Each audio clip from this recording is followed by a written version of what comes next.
Aloha, my name is Ka'ala Souza, and I'm working with the State of Hawaii Workforce Development Council on a project called the Workforce Resiliency Initiative.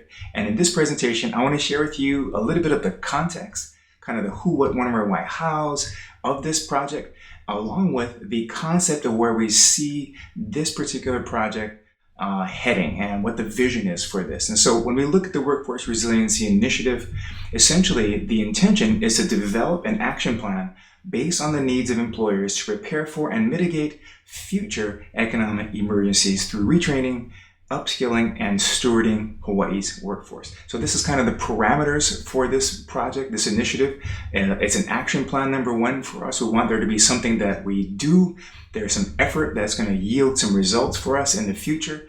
It's also based upon a lot of interviews that we've had with Workforce Development Council board members, workforce stakeholders all throughout the state, and trying to identify what the future needs of our workforce are going to be. One of the key things on this initiative, though, is that we're looking at future economic emergencies, trying to mitigate against future economic shocks that are going to impact our state. There's a lot of organizations and people working on trying to find jobs right now. This initiative, we're looking ahead, looking at the future, trying to say that how can we help to deal with or prepare for things that might happen 2, 3, 4, 5, 10 years down the line, 15 years down the line. So with that time context in mind, let's look at what resiliency means. The kind of standard Webster.com dictionary definition says this: the ability of something to return to its original size and shape after being compressed or deformed. It's like the bouncing ball that hits the bottom, compresses, and rebounds up to where it started. This is the standard idea of resiliency, and it's a good thing. What we're trying to get to, though, in this resiliency initiative is not just to return back to where we started. We're trying to look at the possibilities of getting a little bit higher, bouncing back a little bit stronger, growing through this, what we're calling kind of a +1 resiliency or resiliency plus kind of plan. Because the idea here for us is that it's not just enough to get back to where we were, because it leaves us vulnerable to the same kind of economic shocks that are hurting us right now. And so when we think about economic shocks, traumatic, adverse events, this particular picture here probably captures for me almost more than any other this what happens to our state, what happened to our state as a result of COVID-19. So this is the unemployment insurance claims. You can see that it's a straight line right up in 2020. And this kind of scary thing is there's some research from the University of Chicago Booth School of Business right in the middle of 2020 that is suggesting that 42% of the pandemic-induced layoffs are going to result in permanent job loss. And this is the scary thing. This is the thing that is not just a small adverse event or a small economic shock, but something that is shaking our state, and we want to figure out how can we bounce back from this a little bit higher. So to do that, again, we went out and talked to a lot of our Workforce Development Council board members, stakeholders, and people who are interested in the economy in the state of Hawaii. And we asked them these kind of questions, like what are the jobs of the future? What are the tasks that the workforce is going to be asked to do? What are the skills that they're going to need to have in the future here in Hawaii? What we found out is there's some emerging industries, there's industries that are already pretty resilient right now that we can look at trying to grow, trying to accelerate, but also kind of the common response is that we just don't know. Nobody knows. It's almost like when we're trying to predict the future of work, we're looking at playing a roulette wheel. We're dropping, a little marble on this red job and this black job. But we do know some things again, and based upon our interviews, these are the kind of industries that are kind of already resilient. They're going to be a place for us to be able to strengthen and grow, come back, recover in our economy. And our objective here is to try and accelerate, maybe even enlarge what I'm calling already fruitful or already resilient industries here. Construction, one person I spoke to suggested there could be as much as 4,000 jobs that we can add to this in the next couple of years. A shipyard, 1,000 to 1,500. We're just speculating. We're taking our best shot at trying to figure out what the future looks like. Healthcare is something that's been pretty stable for us. green jobs. There's tons of these out there. We put down 3,000, but I've seen as much as 4 or 5,000 as well. But the idea again here is that we're predicting based upon the information that we have, the best kind of data that we have, but sometimes it's the best guess. And these guesses are largely dependent. One of my problems here is that they're largely dependent on forces outside of our control. And because we can't know this, it's very, very difficult for us to try and think how can we prepare our workforce through training, upskilling for jobs that we can't know. I mean, think about this. Here's a list of jobs that didn't exist 10 or 11 years ago. I mean, an app developer, social media manager was not something that you clicked on a job ad for. Uber, couldn't have existed until the iPhone, which wasn't around until 2007, I think, or the other smartphones. Even then, we had to wait until the GPS was something that was tight enough and reliable enough for us to be able to depend on that. A podcast producer.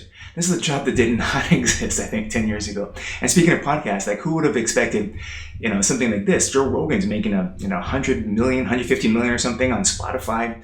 Sustainability manager, YouTube content creator, a millennial. I mean, these are all jobs that did not exist 10 years ago. Drone operators, right? One of the other responses that we heard a lot from our interviews and focus groups was that Hawaii needs to diversify. And then we all say this, everybody knows this. But going back to a previous economic shock back in 2008, shortly after that, First Hawaiian Bank's, one of the economists there said that diversification is hard. And this is interesting. He says, in large part, this is because the Hawaii economy is so small that true diversification is difficult. It is economically more efficient to specialize in what we do best rather than try to do a larger number of things well. So diversification is hard. Everybody wants to, but it's so difficult for us to say what should Hawaii move towards. We know that we're vulnerable because we have, our egg basically in one egg or two eggs in one basket. But what do we do?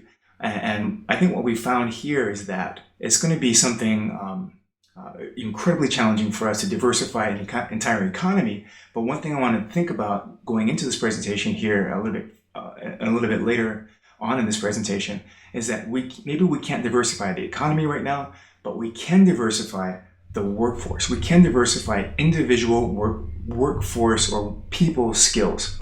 Another thing to keep in mind too is from William Gibson, who's a science fiction future writer, and he says that the future is already here. It's just not evenly distributed. So there's some companies, there's some organizations, there's some industries that when this economic shock of COVID-19, worldwide,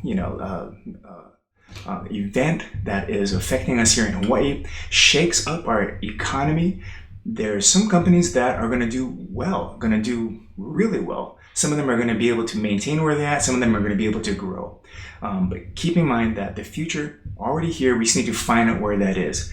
The other thing, when we start looking at what the future is like, there's some study from the World Economic Forum at the beginning of 2020 that said 27% of the jobs in the next 2 years or so are going to be brand new, newly created, never existed before.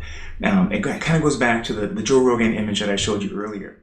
Another thing from the same report was that 42% of these jobs, 42% of all of our jobs here are expected to have a completely different core skill set. And so we're talking about skill stability here, this idea that there's core skills required to perform a job, and the things that are going to stay the same, about 58%.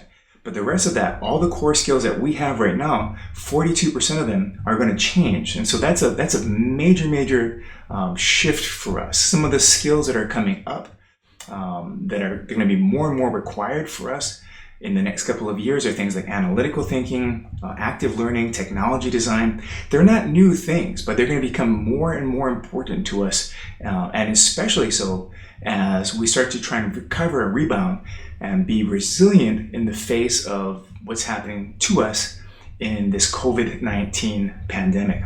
Another thing that's affecting the future tasks in jobs is what the World Economic Forum is calling this rate of automation. And you can see in 2018, Machines, maybe 30% of the work, the division of labor is done by machines, 70% from humans. 2022, we start seeing the shift that division of labor getting bigger as the machines share grows. 2025, at that point, what they're predicting is that machines are going to do way more of these types of jobs in terms of hours spent than we are as humans, right? So the World Economic Forum says, and kind of to conclude through this, is that this highlights the growing demand for various forms of technological or technology competency. So go back to this idea, what are the jobs, tasks, and skills of the future workforce here in Hawaii? This is the question that we ask a lot of people, right? Again, we don't know. We can't predict exactly what those jobs are going to be, but we can know what sort of the baseline fundamental skills are going to be required for this future. I've heard a lot of people who said this before, like Abraham Lincoln, President Kennedy, a lot of people, but it doesn't matter because I think this is where we need to be. So we're trying to predict what that future is going to be. We need to create it. What we're looking at creating is a new baseline of skills. What are the things that are going to be the core skills for people to succeed in this future that we don't know what it's going to look like? Like we're trying to pack a suitcase for a destination, for this journey, for this trip that we don't know what the end goal is, the end place that we're going to end up. And so we start thinking about a new baseline. It's like these are shifts that have happened before. Now, guys who used to cut ice for an ice box, people who used to restack the bowling pins back in the day before that became automated, right? So the new baseline of skills, what is that going to be? Number one for us in this workforce resiliency initiative, the thing that has to sort of be the foundation, the bottom line of this, it has to be a skill set of digital literacy, being able to understand, use, leverage technology, live, learn, work in an increasingly digital world. So in 2017, the OECD, the Organization of Economic Cooperation and Development, came out with this worldwide study. It's hard to find state-level data on how competent people are in using digital devices, what their digital skills are. But the OECD came up with this that kind of gives us an idea, at least, of where we could be. This chart right here demonstrates that, at least in the USA, on the far left hand of this picture here, about 70% of the people in the United States of America, this is everybody from 16 to 65, have basically poor to terrible computer skills, or they can't even use a computer. So 70%. We're not talking about the workforce. Again, it's hard to find exact data on the workforce or even state level skills. But at terrible skills, we're not talking about crazy, difficult, hard things to do on this, right? We're talking about like a level 1 means you can use an email and a browser to solve a problem. That's their definition of this. But it requires little or no computer navigation skills to do it. Level 2, and in this case here, level 2 is going to be the purples, right? So kind of still a small percentage, about 25%. But you would, at level 2, you have the skills to use a digital device, use a computer to solve a problem using maybe an online form, some navigation across pages and other applications, opening back and forth, command tabbing, control alt delete kind of things. Those are medium level 2 skills. Very, very few people are going to be at level 3. Again, we don't have state level data, but this gives us an idea of what we can expect, what we can think about. And so when we're looking at this as a baseline, we're saying that without digital literacy, without the ability to use digital devices to solve problems, we just can't, you're not going to be able to compete, you're not going to be able to get a job. Most of the jobs that are changing, becoming more digitalized. So that number 1, digital literacy for us. Number 2, in terms of this core new baseline skills, is going to be problem solving and critical thinking skills. And this is an illustration from Design Think. Here in Hawaii, we have people who have worked with design thinking before. Oceanit, Ian Kitajima is one of our board members, and they do this a lot. They've worked it in our schools. There's 100,000 kids who've been exposed to this idea of design thinking and have gone through programs and processes. We want to share that with our workforce. And so the workforce, number one, is going to have digital skills, and number two, problem solving skills. We want to add on to this, and it could be, even a part of the same thing, or maybe the other side of the coin is going to be the professional or soft skills. And these professional soft skills, this vertical axis, is going to be the percent that of these skills that contributes to your success and in your job, in your career. And you can see that domain expertise, about 16, 17%. And the rest of that is going to be soft skills. These are things like communication, collaboration, the critical thinking, your ability to work with other people, solve problems, interact with them. These soft skills that are not new. They've been around for a long time, but again, they're becoming elevated in terms of its importance as you start looking to what the future is about. So essentially, again, these three things, digital literacy, problem solving, soft skills, are essential for us going forward in identifying what these new baseline skills are going to be. Digital literacy is a foundation. It holds an anchor point for us in this workforce resiliency initiative. It also holds a place in Hawaii's history, not necessarily digital literacy, but literacy. Way back in the early 1820s, King Kamehameha III, Kauikeaoli, says this. When he first took his position as king, he says, "He au puni palapala ko'u."